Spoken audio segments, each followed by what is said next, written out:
अस्सलाम वालेकुम। हाँ जी बेटा, क्या हाल चाल है। 7.1 के हमने 4 क्वेश्चन कर लिए थे। क्वेश्चन नंबर 5 से कंटिन्यू करते हैं, ठीक है।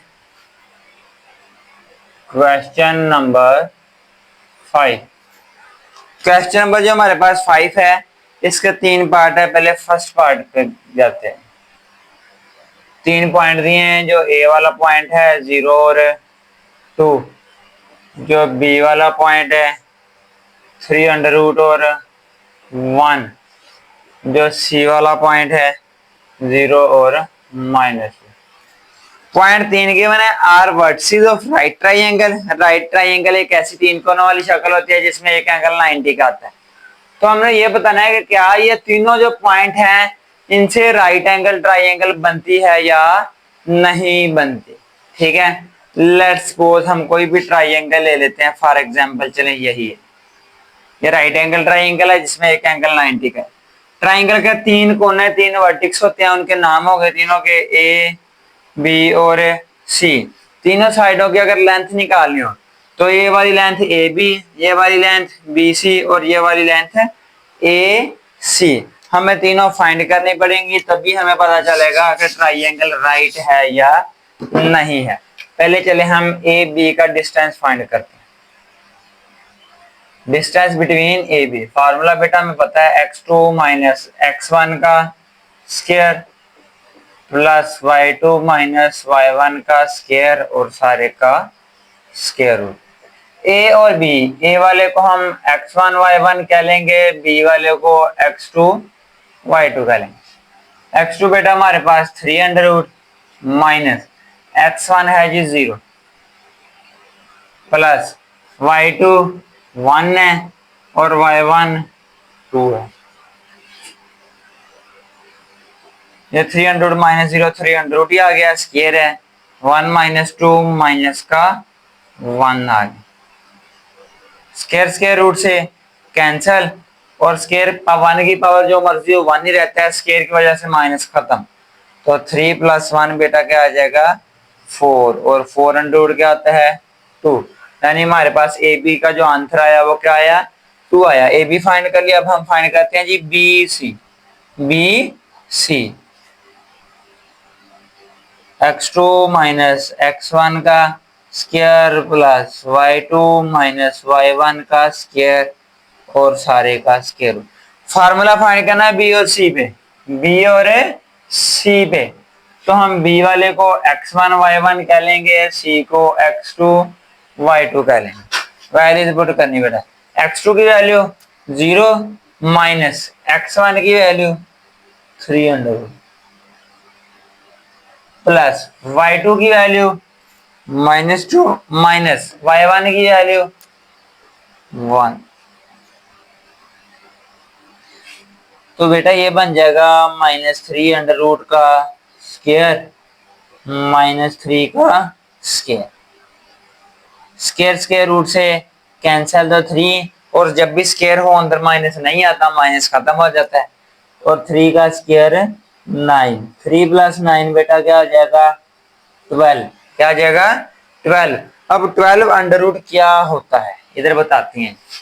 12 की जब फैक्टराइजेशन करनी थी 6 ये आने थे, ऐसे है। मतलब 12 अंडर रूट की जगह आ जाना था 2 का स्क्वायर और 3 स्क्वायर रूट था ऊपर, वो भी आ जाएगा। तो स्क्वायर स्क्वायर रूट से कैंसल 2 इंटू 3 अंडर रूट आता है। ये बीसी का आंसर क्या आता है 2 इंटू 3 अंडर रूट। बेटा हमने ए बी भी फाइंड कर लिया है, बी सी भी फाइंड कर लिया। अब रह क्या क्या ए सी, या सी ए कर लें या ए सी कर लें, बात तो एक ही है। ठीक है, रह गया बेटा हमारे पास ए सी।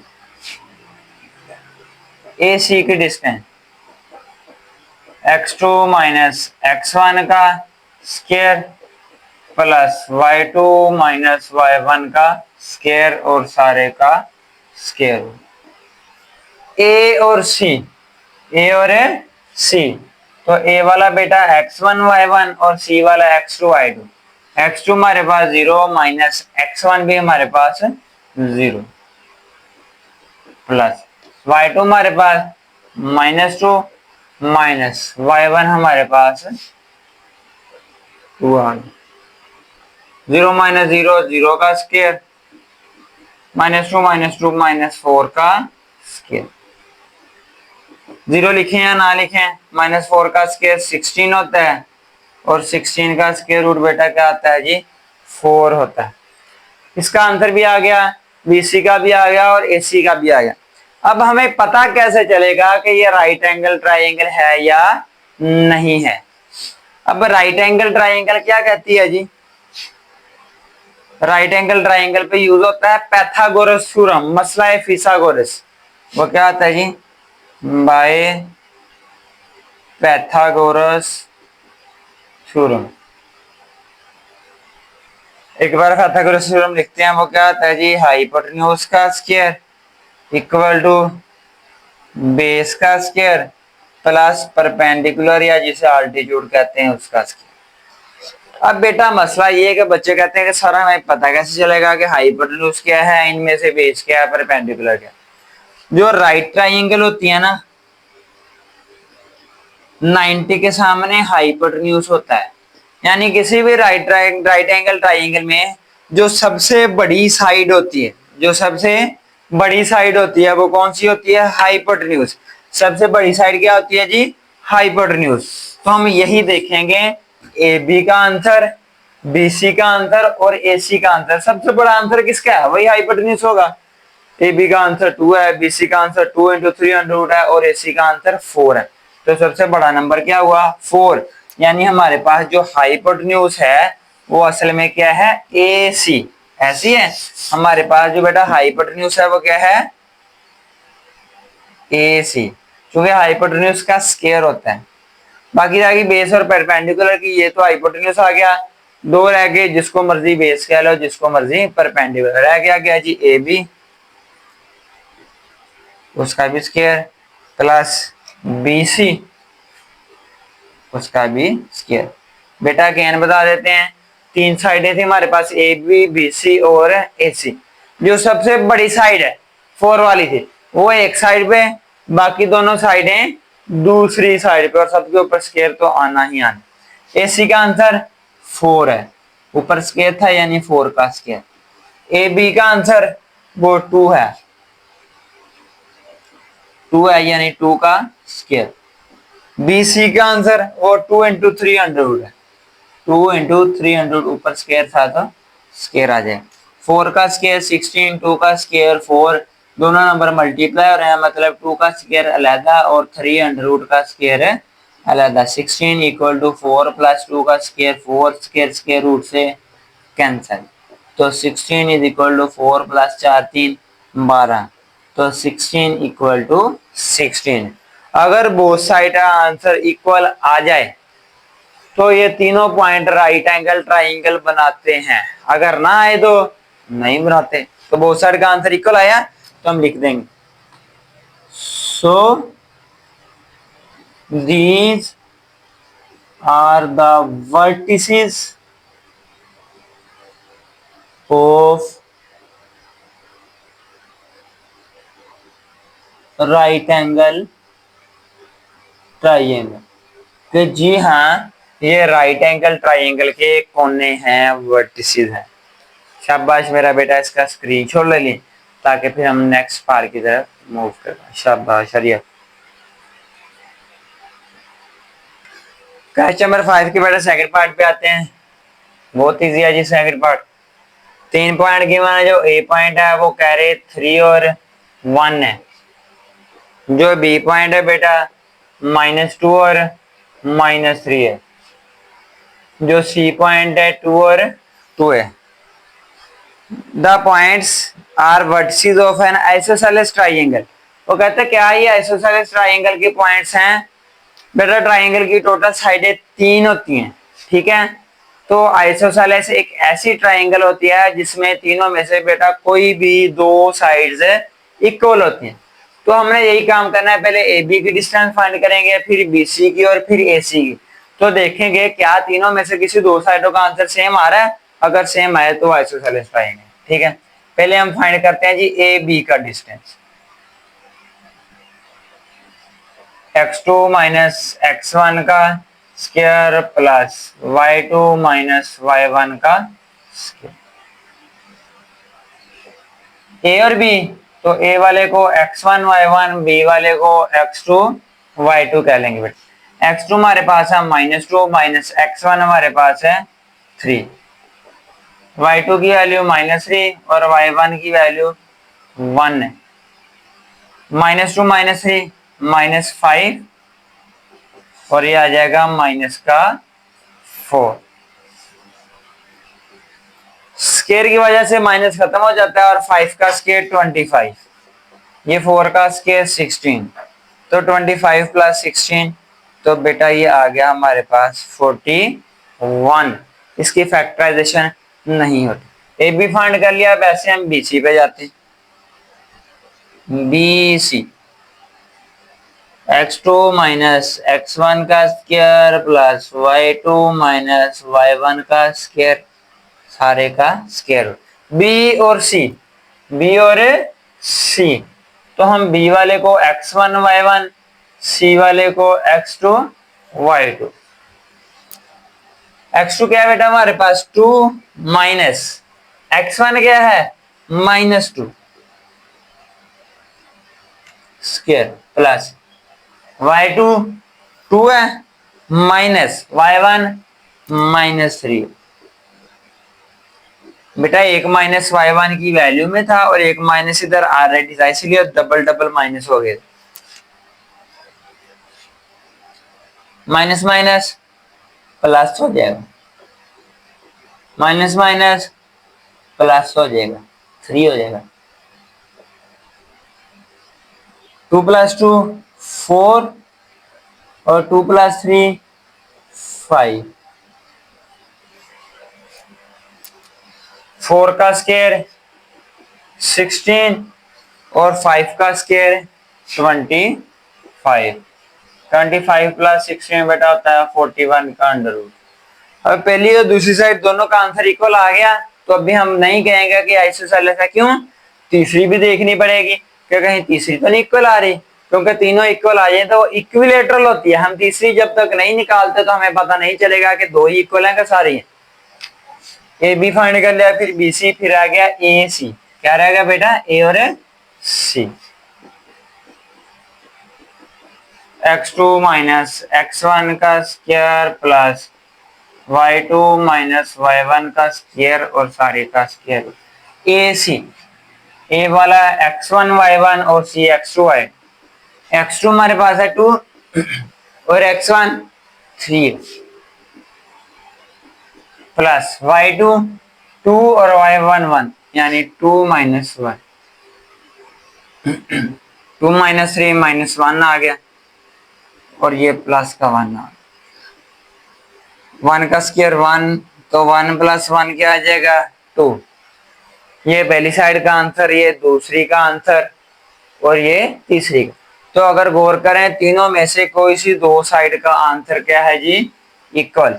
इधर हम लिखेंगे एज, ये किसका आंसर है? ए बी का, कि जो ए बी की डिस्टेंस है वो इक्वल है किसकी डिस्टेंस के? ये किसका आंसर है? बी सी का, कि ए बी और बी सी की जो डिस्टेंस है इक्वल है, कोई सी दो साइडें आपस में बराबर हैं, तो इसलिए ये कौन सी ट्राइंगल हुई? Isosceles triangle. So these are vertices of isosceles triangle।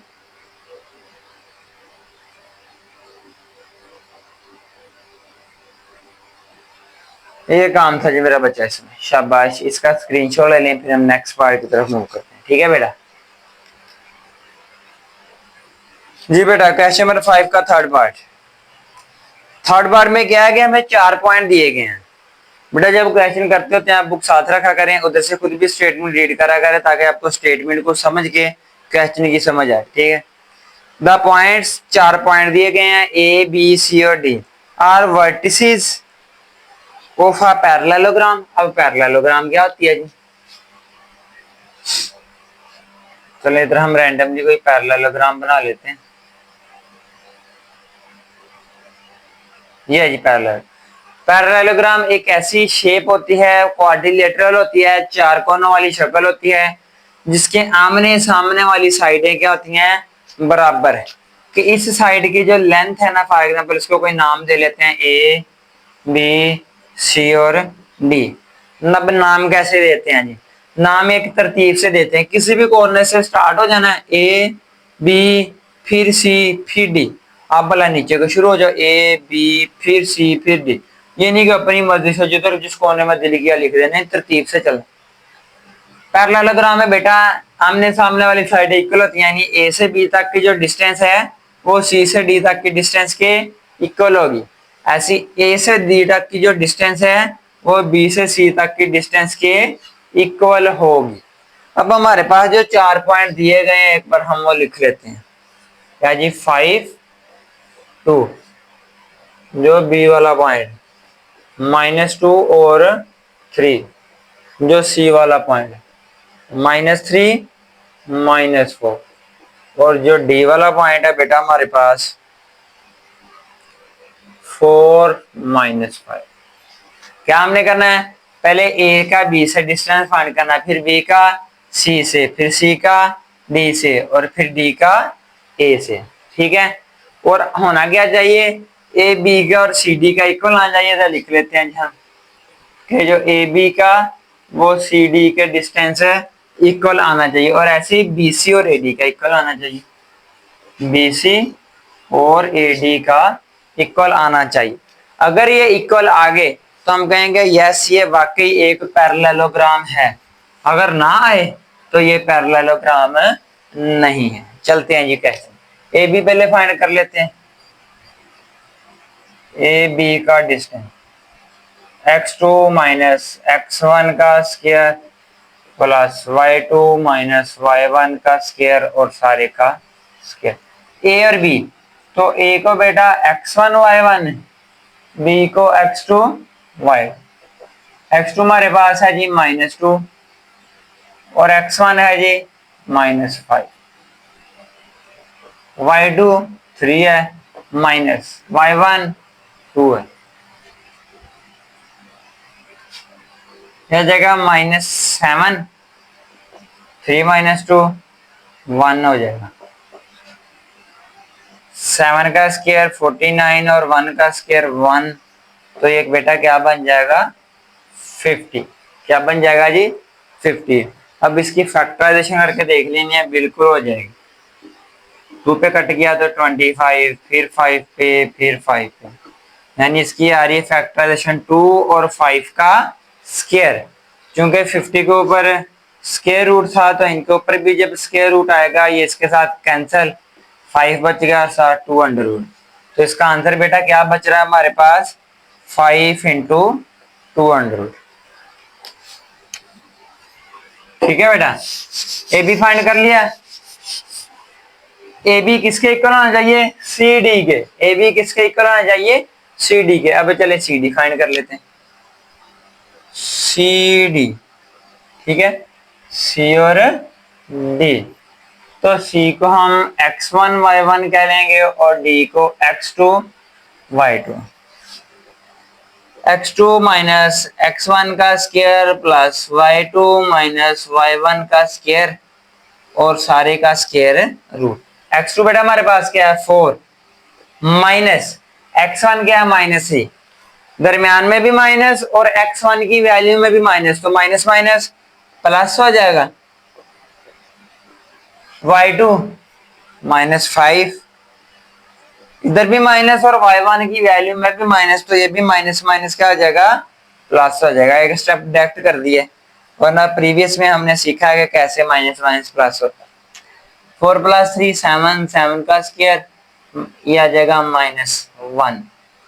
7 का स्क्वायर बेटा 49 और 1 का 1, तो 49 + 1 50। 50 का स्क्वायर रूट इसके फैक्टराइजेशन करके आया था 5 × 200। क्या ए बी और सी डी का हमने स्टार्ट पे कहा था इक्वल आना चाहिए, तो आखिर दोनों के डिस्टेंस इक्वल है, बिल्कुल इक्वल है, इनकी तो इक्वल है। अब ये कंडीशन चेक कर ली, रह गया बीसी और एडी। बीसी और एडी, अब हम चेक करेंगे बीसी को और एडी को। ठीक है मेरा बेटा, बी सी, बी पहले बी सी फाइंड करते हैं। बी है जी x1 y1, सी है जी x2 y2। Formula x2 minus x1 का square plus y2 minus y1 का स्क्वायर और सारे का स्क्वायर रूट। ये मैं रेज करने लगा हूँ क्योंकि ये स्टार्ट पे आपको ऑलरेडी बता दिया था, इसका स्क्रीनशॉट ले लेने हैं। ठीक है, चलो बी और सी वाले में वैल्यू x2 हमारे पास है -3 और x1 में भी माइनस, इधर भी माइनस, तो माइनस माइनस प्लस हो जाए। y2 बेटा -4 और y1 3 है, जाकर जी -1 का स्क्वायर और ये -7 का स्क्वायर की वजह से अंदर से माइनस करता हूँ। 1 का स्क्वायर 1, 7 का स्क्वायर 49, तो ये आ जाएगा 50 का अंडर और 50 का अंडर का 5 इंटू 2 अंडर ऑलरेडी हमने सोल्व किया। बीसी किसके इक्वल आ जाएगा था, ए डी के। x2 माइनस x1 का square plus y2 minus y1 का स्क्वायर और सारे का स्क्वायर रूट ए डी। तो बेटा ए वाला x1 y1 और डी वाला x2 y2। x2 हमारे पास है 4, x1 हमारे पास है 5, y2 हमारे पास है -5 और y1 है जी 2। 4 - 5 -1 और ये आ जाएगा -7। 1 का स्क्वायर 1, 7 का स्क्वायर 49, ये ऐड होके आ जाएगा 50 का अंडर रूट, ये होता है 5 इंटू 2 अंडर रूट। क्या इन दोनों की डिस्टेंस आपस में इक्वल है और इन दोनों की डिस्टेंस भी आपस में इक्वल है। और अलग बात आपस में चारों भी इक्वल है, लेकिन हमने चारों इक्वल हो ना हो, हमारा मेन काम यही है कि ए बी और सी डी की डिस्टेंस इक्वल होनी चाहिए, बी सी और ए डी की आपस में इक्वल होनी चाहिए, वो वाकई इक्वल है। तो yes, these are the vertices of a parallelogram. Yes, these are the vertices, vertices कहते हैं कॉर्नर को, कोने को। These are the vertices of a parallelogram. ये काम था जी मेरा बेटा, शाबाश। इसका स्क्रीनशॉट ले लें। क्वेश्चन नंबर 5 हमारा हो गया कंप्लीट। फिर करते हैं क्वेश्चन नंबर 6 में। शाबाश हरिया। तो जी बेटा हम मूव करते हैं क्वेश्चन नंबर 6 की तरफ। उससे पहले आपको बताता चलूं कि क्वेश्चन नंबर 6 और क्वेश्चन नंबर 9 दोनों एग्जैक्टली सेम है। ठीक है, 6 और 9 दोनों में सेम मेथड है, सेम डाटा है, एवरीथिंग इज सेम। उसमें भी एच फाइंड करना, उसमें भी सेम, उसमें भी सेम कंडीशन, उसमें भी सेम कंडीशन। तो हम 6 कर देंगे क्योंकि 6 में कंडक्ट वैल्यू उससे बच्चों को बताते हैं, पता नहीं इसका क्या करना है, हालांकि इजी है, दोनों का काम से है। क्वेश्चन नंबर 6 पॉइंट क्या है जी। अच्छा, सबसे पहले हम देखते हैं, जो एक बार रीड करते हैं। फाइंड एच, एच की वैल्यू फाइंड करनी है सच दैट पॉइंट्स, 3 पॉइंट दिए A B and C are vertices of a right angle triangle, के एक राइट एंगल ट्रायंगल यानी कायमातुल ज़ाविया मसला जिसमें एक एंगल 90 का आता है, उसके वर्टिक्स हैं, उसके कोने हैं with right angle at vertex A. पहले हम इधर एक राइट एंगल ट्रायंगल बना लेते हैं जी। ठीक है, ये एक राइट एंगल ट्रायंगल बना लिया। अब वो कह रहे हैं जो 90 का एंगल है ना, वो वर्टिक्स ए पे बन रहे हैं, यानी 90 वाले एंगल को हमने ए का नाम देना। ए वाला पॉइंट बेटा है हमारे पास कौन सा है, 3 अंडर रूट और -1। पीछे 2 रह गए, बी और सी, जिसको मर्जी बी कह लें, जिसको मर्जी सी। चलो हम इसको बी कह लेते हैं। बी का पॉइंट क्या है जी हमारे पास, शाबाश 0 2, 0 और 2। इसको सी कह लें। सी बेटा जी हमारे पास है h और -2। इस h की हमने वैल्यू फाइंड करनी है। ठीक है, करते हैं। पहले सबकी डिस्टेंस फाइंड करनी पड़ेगी, ए से बी की, फिर बी से सी की, फिर ए से सी की। करते हैं स्टार्ट। पहले ए बी की डिस्टेंस फाइंड कर लेते हैं। x2 माइनस x1 का square plus y2 minus y1 का स्क्वायर और सारे का स्क्वायर रूट। अब बेटा हमारे पास एक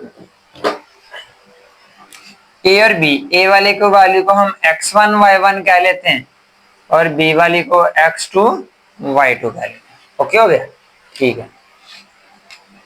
x2 0 माइनस x1 वो 3 under root plus y2 2 minus y1 की वैल्यू -1, दरम्यान में भी माइनस और y1 की वैल्यू का खुद का भी माइनस, तो माइनस माइनस प्लस हो जाएगा। यह जगह जी -3 अंडर रूट का स्क्वायर 2 + 1 3 का स्क्वायर। स्क्वायर की वजह से माइनस खत्म, स्क्वायर स्क्वायर रूट से कैंसिल, अकेला 3 रह गया और 3 का स्क्वायर बेटा 9, 9 + 3 कितना आ गया 12 का अंडर रूट हो गया। ए बी फाइंड कर लिया, अब ए बी फाइंड कर लिया, अब हम जाते हैं बी सी पे। किस पे जाते हैं? बी सी पे।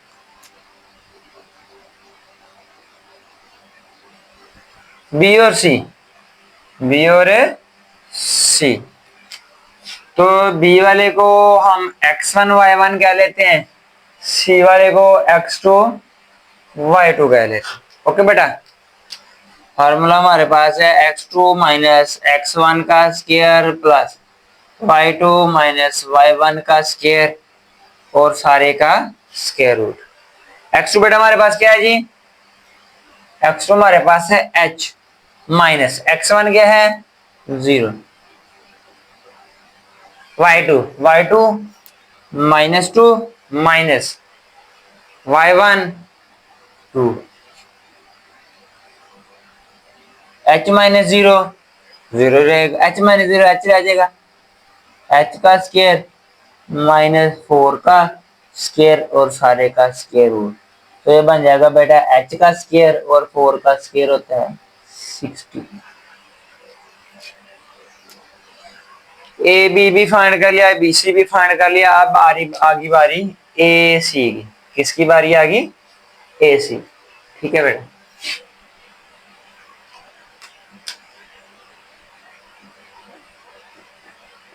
फॉर्मूला x2 माइनस x1 का square plus y2 minus y1 का स्क्वायर और सारे का स्क्वायर रूट।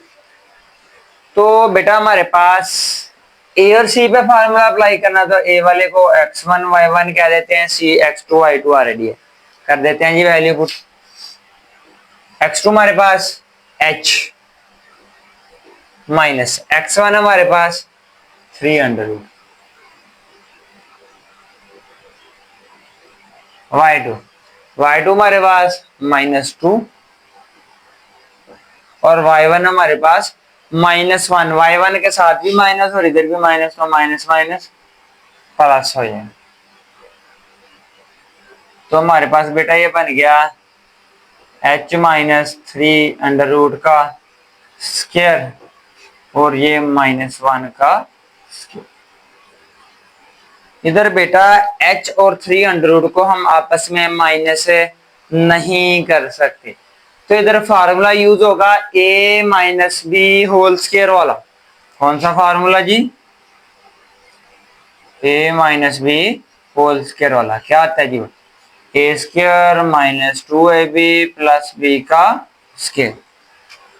कि जहां जहां फार्मूले में a है उधर h आ जाएगा, a की जगह h, और जहां जहां b है उधर 3 अंडर रूट, a का स्क्वायर है यानी h का स्क्वायर, -2 a की जगह h और b की जगह 3 अंडर रूट b का स्क्वायर यानी 3 अंडर रूट का square.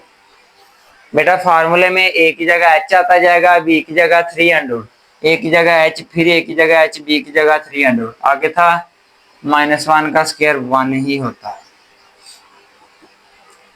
h square -2 into 3 under root h square, square root से कैंसिल, 3 बच गया, 3 + 1 4 हो जाएगा मेरे बेटा। ओके हो गया, ए बी की वैल्यू भी निकाल ली, बी सी की भी और ए सी की वैल्यू भी निकाल ली। ये आगे मजीद सोल्व नहीं होता, फिर हम करेंगे क्या? हमने h की वैल्यू निकालनी थी, उन्होंने कहा था ये राइट एंगल ट्राइंगल है, राइट एंगल ट्राइंगल है तो इस पे पाइथागोरस थ्योरम यूज करना पड़ेगा। By Pythagoras theorem. Pythagoras theorem में एक साइड पे होता है हाइपोटेन्यूज का स्क्वायर, हाइपोटेन्यूज पे बेटा होती है सबसे बड़ी साइड, सबसे बड़ी साइड। इसका आंसर है, इसके अंदर है अंडर रूट के अंदर 12, इधर 16, इधर 4। ठीक है, ये 16 वाला सबसे बड़ा नंबर है जी, एक साइड पे आ जाएगा सबसे, यानी BC।